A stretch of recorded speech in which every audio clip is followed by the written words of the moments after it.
নমস্কাৰ সকলোকে আমাৰ অন্যটা ভিডিঅ'লৈ স্বাগতম জনালো। মই হৈছো পবিত্ৰ বৰা আৰু আপোনালোকে চাই আছে ষ্টাডি উইথ পবিত্ৰ। আজিৰ ভিডিঅ'টোত আমি টপ 30 কুৱেশ্যন লৈ আহিছো, যিসমূহ অতি ইম্পৰ্টেণ্ট হয় গ্ৰেড 3, গ্ৰেড 4 আৰু আছাম পুলিচ এইসমূহ এক্সামৰ বাবে। গতিকে সকলোৱে ভিডিঅ'টো শেষলৈকে চাব বুলি আশা কৰিলো। যিসকলে আমাৰ চেনেলটো এতিয়াও ছাবস্ক্ৰাইব কৰা নাই সেইসকলে চেনেলটো ছাবস্ক্ৰাইব কৰি বন্ধু বান্ধৱীৰ সমূহলৈ শ্বেয়াৰ কৰি দিব। বেছি দেৰি নকৰি কুৱেশ্যনসমূহৰ মাজলৈ যাব বিচাৰিছো। আজিৰ প্ৰথম কুৱেশ্যনটো তোমালোকৰ বাবে ৰখা হৈছে। ইয়াৰ উত্তৰটো কি হয় সকলোৱে কমেণ্ট কৰি জনাবা। কুৱেশ্যনটো সুধিছে অসমৰ সাংস্কৃতিক ৰাজধানী কি? অসমৰ সাংস্কৃতিক ৰাজধানী কি সুধিছে। ইয়াৰ অপশ্যন কেইটাৰ ভিতৰত কোনটো শুদ্ধ হয় সকলোৱে কমেণ্ট কৰি জনাবা বুলি আশা কৰিলো। তেন্তে আহা এতিয়া তাৰ পিছৰ কুৱেশ্যনটো লৈ যাওঁ। তাৰ পিছৰ কুৱেশ্যনটো সুধিছে কোনখন চহৰক পূবৰ পোহৰ বুলি কোৱা হয়? কোনখন চহৰক পূবৰ পোহৰ বুলি কোৱা হয় সুধিছে। ইয়াৰ ৰাইট এনসাৰটো হৈছে অপশ্যন এ গুৱাহাটী। গুৱাহাটীক পূবৰ পোহৰ বুলি কোৱা হয়। এতিয়া তাৰ পিছৰ 3 নম্বৰ কুৱেশ্যনলৈ। 3 নম্বৰ কুৱেশ্যনটো সুধিছে চীনত ব্ৰহ্মপুত্ৰ নদীক কি বুলি কোৱা হয়? চীনত ব্ৰহ্মপুত্ৰ নদীক কি বুলি কোৱা হয় সুধিছে। ইয়াৰ ৰাইট এনসাৰটো হৈছে অপশ্যন চি ইয়াৰলুং চাংবো। চীনত ব্ৰহ্মপুত্ৰ নদীক ইয়াৰলুং চাংবো বুলি কোৱা হয়। এতিয়া তাৰ পিছত 4 নম্বৰ কুৱেশ্যনলৈ। 4 নম্বৰ কুৱেশ্যন সুধিছে কোনখন ভাৰতীয় নদীক ৰঙা নদী বুলি কোৱা হয়? কোনখন ভাৰতীয় নদীক ৰঙা নদী বুলি কোৱা হয় সুধিছে। ইয়াৰ ৰাইট এনসাৰটো হৈছে অপশ্যন এ ব্ৰহ্মপুত্ৰ। ব্ৰহ্মপুত্ৰক ৰঙা নদী বুলি কোৱা হয়।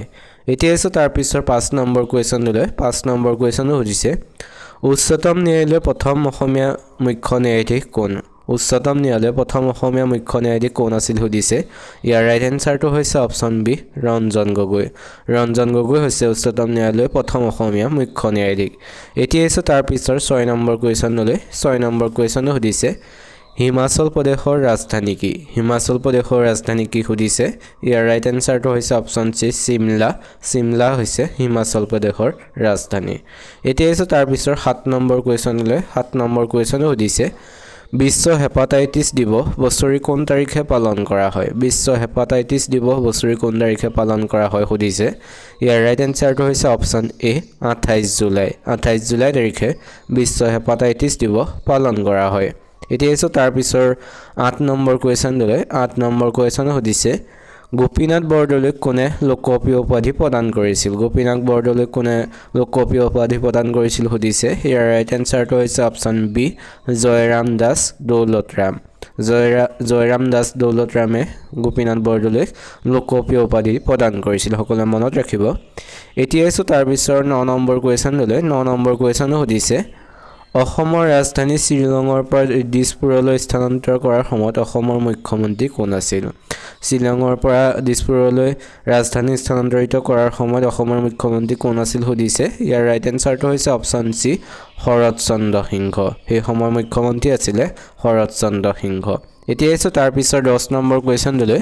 10 নম্বৰ কুৱেশ্যন সুধিছে অসমৰ কোনখন জিলাৰ মাজেৰে ৰাষ্ট্ৰীয় ঘাইপথ পাৰ হৈ নাযায়? অসমৰ কোনখন জিলাৰ মাজেৰে ৰাষ্ট্ৰীয় ঘাইপথ পাৰ হৈ নাযায় সুধিছে। ইয়াৰ ৰাইট এনসাৰটো হৈছে অপশ্যন এ দক্ষিণ শালমাৰা। দক্ষিণ শালমাৰা আৰু মানকাছাৰৰ মাজেৰে ৰাষ্ট্ৰীয় ঘাইপথ পাৰ হৈ নাযায়। এতিয়া তাৰ পিছৰ কুৱেশ্যনসমূহৰ মাজলৈ। তাৰ পিছৰ 11 নম্বৰ কুৱেশ্যনো সুধিছে দূৰদৰ্শন কেন্দ্ৰৰ প্ৰতিষ্ঠা কেতিয়া হৈছিল? দূৰদৰ্শন কেন্দ্ৰৰ প্ৰতিষ্ঠা কেতিয়া হৈছিল সুধিছে। ইয়াৰ ৰাইট এনসাৰটো হৈছে অপশ্যন চি 1982 চনত। 1982 চনত দূৰদৰ্শন কেন্দ্ৰৰ প্ৰতিষ্ঠা হৈছিল। এতিয়া তাৰ পিছৰ 12 নম্বৰ কুৱেশ্যনলৈ। 12 নম্বৰ কুৱেশ্যন সুধিছে আন্তঃৰাষ্ট্ৰীয় চলচ্চিত্ৰ মহোৎসৱত অংশগ্ৰহণ কৰা প্ৰথমখন অসমীয়া ছবি কি আছিল? আন্তঃৰাষ্ট্ৰীয় চলচ্চিত্ৰ মহোৎসৱত অংশগ্ৰহণ কৰা প্ৰথমখন অসমীয়া ছবি কি আছিল সুধিছে। ইয়াৰ ৰাইট এনসাৰটো হৈছে অপশ্যন চি পূবেৰুণ। পূবেৰুণ হৈছে আন্তঃৰাষ্ট্ৰীয় চলচ্চিত্ৰ মহোৎসৱত অংশগ্ৰহণ কৰা প্ৰথমখন অসমীয়া ছবি। এতিয়া তাৰ পিছৰ 13 নম্বৰ কুৱেশ্যনলৈ। 13 নম্বৰ কুৱেশ্যন সুধিছে জনপ্ৰিয় অসমীয়া চিনেমা ডক্টৰ বেজবৰুৱাৰ পৰিচালক কোন আছিল? জনপ্ৰিয় অসমীয়া চিনেমা ডক্টৰ বেজবৰুৱাৰ পৰিচালক কোন আছিল সুধিছে। ইয়াৰ ৰাইট এনসাৰটো হৈছে অপশ্যন বি ব্ৰজেন বৰুৱা। ব্ৰজেন বৰুৱা আছিলে ডক্টৰ বেজবৰুৱাৰ পৰিচালক। এতিয়া তাৰ পিছৰ 14 নম্বৰ কুৱেশ্যনলৈ। 14 নম্বৰ কুৱেশ্যন সুধিছে ব্ৰিটিছে কিমান চনত অসম প্ৰাথমিক শিক্ষা আইন প্ৰণয়ন কৰিছিল? ব্ৰিটিছে কিমান চনত অসম প্ৰাথমিক শিক্ষা আইন প্ৰণয়ন কৰিছিল সুধিছে। ইয়াৰ ৰাইট এনসাৰটো হৈছে অপশ্যন এ 1926 চনত। 1926 চনত ব্ৰিটিছে অসম প্ৰাথমিক শিক্ষা আইন প্ৰণয়ন কৰিছিল। এতিয়া আছে তাৰ পিছত 15 নম্বৰ কুৱেশ্যনটোলৈ 15 নম্বৰ কুৱেশ্যন সুধিছে কোন চনত অসম ফুটবল এছ'চিয়েশ্যন প্ৰতিষ্ঠা হৈছিল কোন চনত অসম ফুটবল এছ'চিয়েশ্যন প্ৰতিষ্ঠা হৈছিল সুধিছে ইয়াৰ ৰাইট এনসাৰটো হৈছে অপচন বি 1946 চনত 1946 চনত অসম ফুটবল এছ'চিয়েশ্যন প্ৰতিষ্ঠা হৈছিল এতিয়া আছে তাৰ পিছত 16 নম্বৰ কুৱেশ্যনটোলৈ 16 নম্বৰ কুৱেশ্যন সুধিছে কাৰ জন্মদিনটো অভিৰুচি ক্ৰীড়া দিৱস হিচাপে পালন কৰা হয় কাৰ জন্মদিনটো অভিৰুচি ক্ৰীড়া দিৱস হিচাপে পালন কৰা হয় সুধিছে ইয়াৰ ৰাইট এনসাৰটো হৈছে অপচন সি ভোগেশ্বৰ বৰুৱাৰ জন্মদিনটো অভিৰুচি ক্ৰীড়া দিৱস হিচাপে পালন কৰা হয় এতিয়া আছে তাৰ পিছত 17 নম্বৰ কুৱেশ্যনটোলৈ 17 নম্বৰ কুৱেশ্যন সুধিছে এছিয়ান গেমছ 1966 কোন চহৰত অনুষ্ঠিত হৈছিল 1966 চনত এছিয়ান গেমছ কোনখন চহৰত অনুষ্ঠিত হৈছিল সুধিছে ইয়াৰ ৰাইট এনসাৰটো হৈছে অপচন ডি বেংককত 1946 চনত এছিয়ান গেমছ অনুষ্ঠিত হৈছিল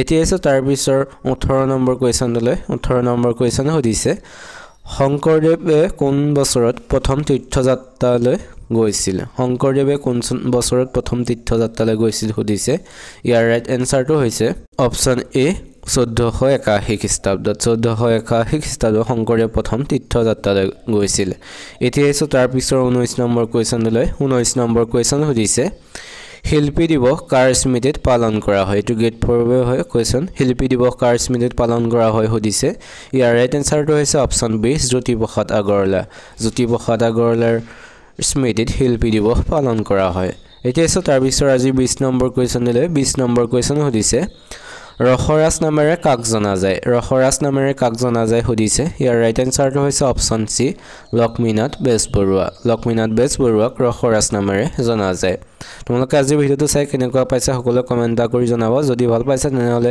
ভিডিওটোত এটা লাইক কৰি চেনেলটো সাবস্ক্ৰাইব কৰি বন্ধু বান্ধৱীৰ সৈতে শ্বেয়াৰ কৰি দিব আৰু আমাৰ এটি হোৱাটছআপ গ্ৰুপ আছে তাত আমি কুৱেশ্যনসমূহ আলোচনা কৰোঁ আৰু ভিডিওৰ লিংকসমূহ তাত প্ৰথমে দিয়া হয় গতিকে সকলোৱে জয়েন হৈ ল'ব বুলি আশা কৰিলো ডেসক্ৰিপচনতে তাৰ লিংকটো দিয়া থাকিব এতিয়া আছে তাৰ পিছত 21 নম্বৰ কুৱেশ্যনলৈ 21 নম্বৰ কুৱেশ্যন সুধিছে কুশল কোঁৱৰক কোন বছৰত ফাঁচি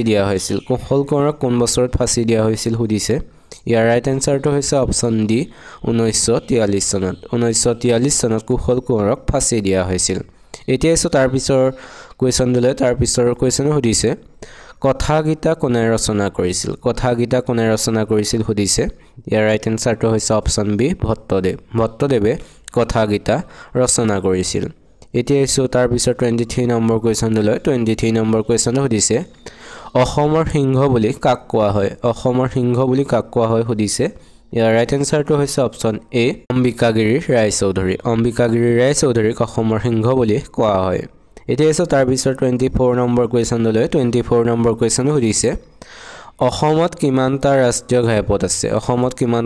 ঘাইপথ আছে সুধিছে ইয়াৰ ৰাইট এনসাৰটো হৈছে অপচন ডি 15টা অসমত 15টা ৰাষ্ট্ৰীয় ঘাইপথ আছে এতিয়া আছে তাৰ পিছত 25 নম্বৰ কুৱেশ্যনলৈ 25 নম্বৰ কুৱেশ্যন সুধিছে উত্তৰ পূব সীমান্ত ৰেলৱে কিমানটা বিভাগত বিভক্ত সুধিছে ইয়াৰ ৰাইট এনসাৰটো হৈছে অপচন এ 5টা উত্তৰ পূব সীমান্ত ৰেলৱে 5টা বিভাগত বিভক্ত এতিয়া আছে তাৰ পিছত 26 নম্বৰ কুৱেশ্যনলৈ 26 নম্বৰ কুৱেশ্যন সুধিছে কোনটো সম্প্ৰদায়ে বাৰ্ষিকভাৱে নংক্ৰেম নামৰ প্ৰধান নৃত্য উৎসৱটি পালন কৰে কোনটো সম্প্ৰদায়ে পালন কৰে সুধিছে ইয়াৰ ৰাইট এনসাৰটো হৈছে অপচন বি খাচীসকলে বাৰ্ষিকভাৱে নংক্ৰেম নামৰ প্ৰধান নৃত্য উৎসৱটি পালন কৰে এতিয়া আছে তাৰ পিছত 27 নম্বৰ কুৱেশ্যনলৈ 27 নম্বৰ কুৱেশ্যন সুধিছে কোনখন দেশৰ সৈতে মেঘালয়ৰ সীমা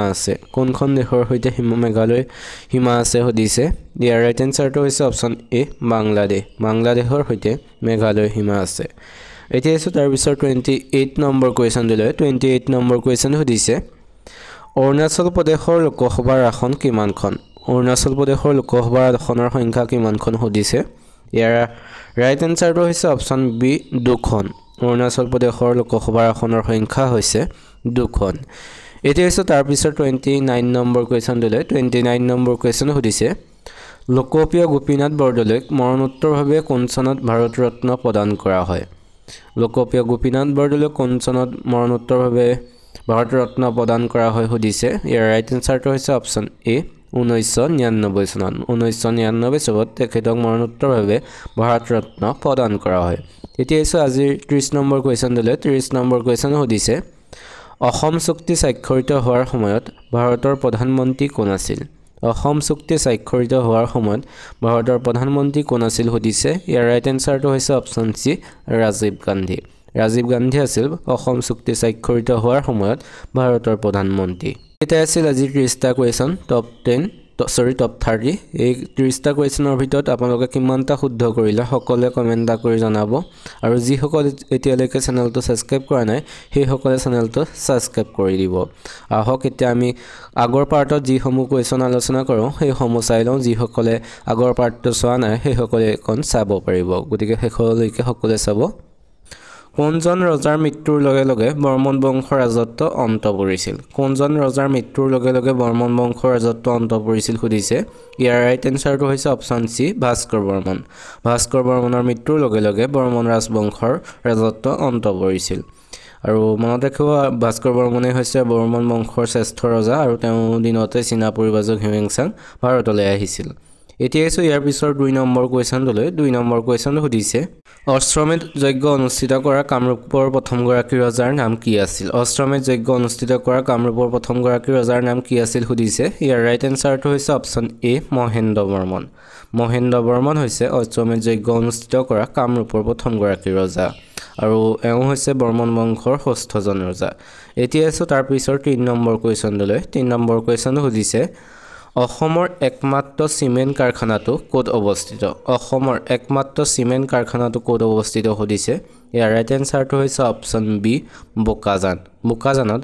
অসমৰ একমাত্ৰ সিমেন্ট কাৰখানাটো অৱস্থিত এতিয়া এসো তাৰ পিছৰ 4 নম্বৰ কোৱেশ্চনলৈ 4 নম্বৰ কোৱেশ্চন সুধিছে মৌৰ্য সাম্ৰাজ্যৰ প্ৰতিষ্ঠাপক কোন আছিল সুধিছে ইয়াৰ ৰাইট এনসাৰটো হৈছে অপচন সি চন্দ্ৰগুপ্ত মৌৰ্য হৈছে মৌৰ্য সাম্ৰাজ্যৰ প্ৰতিষ্ঠাপক এতিয়া এসো তাৰ পিছৰ 5 নম্বৰ কোৱেশ্চনলৈ 5 নম্বৰ কোৱেশ্চন সুধিছে ভাৰতৰ নেপোলিয়ন বুলি কাক জনা যায় সুধিছে ইয়াৰ ৰাইট এনসাৰটো হৈছে অপচন ডি সমুদ্ৰগুপ্তক ভাৰতৰ নেপোলিয়ন বুলি জনা যায় এতিয়া এসো তাৰ পিছৰ 6 নম্বৰ কোৱেশ্চনলৈ 6 নম্বৰ কোৱেশ্চন সুধিছে বিখ্যাত গ্ৰন্থ ৰামচৰিতমানসৰ লেখক কোন সুধিছে ইয়াৰ ৰাইট এনসাৰটো হৈছে অপচন এ তুলসীদাস হৈছে বিখ্যাত গ্ৰন্থ ৰামচৰিতমানসৰ লেখক এতিয়া এসো তাৰ পিছৰ 7 নম্বৰ কোৱেশ্চনলৈ 7 নম্বৰ কোৱেশ্চন সুধিছে মুছলিম লীগ কিমান চনত গঠন হৈছিল সুধিছে ইয়াৰ ৰাইট এনসাৰটো হৈছে অপচন বি 1906 চনত মুছলিম লীগৰ গঠন হৈছিল এতিয়া এসো তাৰ পিছৰ 8 নম্বৰ কোৱেশ্চনলৈ 8 নম্বৰ কোৱেশ্চন সুধিছে কোন চনত জালিয়ানৱালাবাগৰ হত্যাকাণ্ড সংঘটিত হৈছিল সুধিছে ইয়াৰ ৰাইট এনসাৰটো হৈছে অপচন সি 1919 চনত জালিয়ানৱালাবাগৰ হত্যাকাণ্ড সংঘটিত হৈছিল এতিয়া এসো তাৰ পিছৰ 9 নম্বৰ কোৱেশ্চনলৈ 9 নম্বৰ কোৱেশ্চন সুধিছে বিহাৰৰ ৰাজধানী কি সুধিছে ইয়াৰ ৰাইট এনসাৰটো হৈছে অপচন বি পাটনা হৈছে বিহাৰৰ ৰাজধানী এতিয়া এসো আজি 10 নম্বৰ কোৱেশ্চনলৈ 10 নম্বৰ কোৱেশ্চন সুধিছে ত্ৰিপুৰাৰ ৰাজধানী কি সুধিছে ইয়াৰ ৰাইট এনসাৰটো হৈছে অপচনৰ সি টু আগৰতলা হৈছে ত্ৰিপুৰাৰ ৰাজধানী এতিয়া এসো ইয়াৰ পিছৰ 11 নম্বৰ কোৱেশ্চনলৈ 11 নম্বৰ কোৱেশ্চন সুধিছে দাদা চাহেব ফালকে বঁটা বিজয়ী প্ৰথমজন অসমীয়া কোন আছিল দাদা চাহেব ফালকে বঁটা লাভ কৰা প্ৰথমজন অসমীয়া কোন সুধিছে ইয়াৰ ৰাইট এনসাৰটো হৈছে option D doctor Bhupen Hazarika হৈছে দাদা চাহেব ফালকে বঁটা বিজয়ী প্ৰথমজন অসমীয়া এতিয়া এসো ইয়াৰ পিছৰ 12 নম্বৰ কোৱেশ্চনলৈ 12 নম্বৰ কোৱেশ্চনটো সুধিছে প্ৰথম অসমীয়া কথাছবিৰ পৰিচালক কোন সুধিছে ইয়াৰ ৰাইট এনসাৰটো হৈছে অপচন বি জ্যোতিপ্ৰসাদ আগৰৱালা হৈছে প্ৰথম অসমীয়া কথাছবিৰ পৰিচালক এতিয়া এসো তাৰ পিছৰ 13 নম্বৰ কোৱেশ্চনলৈ 13 নম্বৰ কোৱেশ্চনটো সুধিছে জাতীয় কংগ্ৰেছৰ সভাপতি হোৱা প্ৰথমজন অসমীয়া কোন আছিল ভাৰতীয় জাতীয় কংগ্ৰেছৰ সভাপতি হোৱা প্ৰথমজন অসমীয়া কোন আছিল সুধিছে ইয়াৰ ৰাইট এনসাৰটো হৈছে অপচন বি দেৱকান্ত বৰুৱা হৈছে জাতীয় কংগ্ৰেছৰ সভাপতি হোৱা প্ৰথমজন অসমীয়া এতিয়া এসো তাৰ পিছৰ 14 নম্বৰ কোৱেশ্চনলৈ 14 নম্বৰ কোৱেশ্চন সুধিছে অসম সাহিত্য সভাৰ প্ৰথম মহিলা সভাপতি কোন আছিল অসম সাহিত্য সভাৰ প্ৰথম মহিলা সভাপতি কোন আছিল সুধিছে ইয়াৰ ৰাইট এনসাৰটো হৈছে অপচন সি নলিনীবালা দেৱী হৈছে অসম সাহিত্য সভাৰ প্ৰথম মহিলা সভাপতি এই ভিডিঅ'টোত আমি 40টা কোৱেশ্চন আলোচনা কৰিম 40টা কোৱেশ্চনৰ ভিতৰত আপোনালোকে কিমানটা শুদ্ধ কৰিলে সকলোৱে কমেন্ট কৰি জনাব বুলি আশা কৰিলো এতিয়া এসো তাৰ পিছৰ 15 নম্বৰ কোৱেশ্চনলৈ 15 নম্বৰ কোৱেশ্চন সুধিছে মুছলমানে প্ৰথম অসম আক্ৰমণ কেতিয়া কৰিছিল মুছলমানে প্ৰথম অসম আক্ৰমণ কিমান চনত কৰিছিল সুধিছে ইয়াৰ ৰাইট এনসাৰটো হৈছে অপচন এ 1206 চনত মুছলমানে প্ৰথম অসম আক্ৰমণ কৰিছিল এতিয়া এসো তাৰ পিছৰ 16 নম্বৰ কোৱেশ্চনলৈ 16 নম্বৰ কোৱেশ্চন সুধিছে ৰাষ্ট্ৰীয় সন্মান লাভ কৰা প্ৰথম অসমীয়া কথাছবিখনৰ নাম কি ৰাষ্ট্ৰীয় সন্মান লাভ কৰা প্ৰথম অসমীয়া কথাছবিখনৰ নাম কি সুধিছে ইয়াৰ ৰাইট এনসাৰটো হৈছে অপচন সি পিয়লি ফুকন হৈছে ৰাষ্ট্ৰীয় সন্মান লাভ কৰা প্ৰথম অসমীয়া কথাছবি এতিয়া আহিছো তাৰ পিছৰ 17 নম্বৰ কোৱেশ্চনলৈ 17 নম্বৰ কোৱেশ্চন সুধিছে অস্কাৰ পুৰস্কাৰৰ বাবে মনোনীত হোৱা প্ৰথম আৰু একমাত্ৰ অসমীয়া ছবি কোনখন অস্কাৰৰ পুৰস্কাৰৰ বাবে মনোনীত হোৱা প্ৰথম আৰু একমাত্ৰ অসমীয়া ছবি কোনখন সুধিছে ইয়াৰ ৰাইট এনসাৰটো হৈছে অপচন ডি ভিলেজ ৰকষ্টাৰ হৈছে অস্কাৰ পুৰস্কাৰৰ বাবে মনোনীত হোৱা প্ৰথমখন অসমীয়া ছবি এতিয়া আহিছো তাৰ পিছৰ 18 নম্বৰ কোৱেশ্চনলৈ 18 নম্বৰ কোৱেশ্চন সুধিছে অসমৰ কোন ঠাইত তাৰকাগৃহ আছে অসমৰ কোন ঠাইত তাৰকাগৃহ আছে সুধিছে ইয়াৰ ৰাইট এনসাৰটো হৈছে অপচন এ গুৱাহাটীত তাৰকাগৃহ আছে এটো সকলোৱে জানে চাগে এতিয়া এসো 19 নম্বৰ কোৱেশ্চনলৈ 19 নম্বৰ কোৱেশ্চন সুধিছে কটন কলেজ কোন চনত স্থাপন হৈছিল সুধিছে ইয়াৰ ৰাইট এনসাৰটো হৈছে অপচন সি 1901 চনত কটন কলেজ প্ৰতিষ্ঠা হৈছিল এতিয়া এসো আজিৰ 20 নম্বৰ কোৱেশ্চনলৈ 20 নম্বৰ কোৱেশ্চন সুধিছে বৰদলৈ ট্ৰফী কোনবিধ খেলৰ সৈতে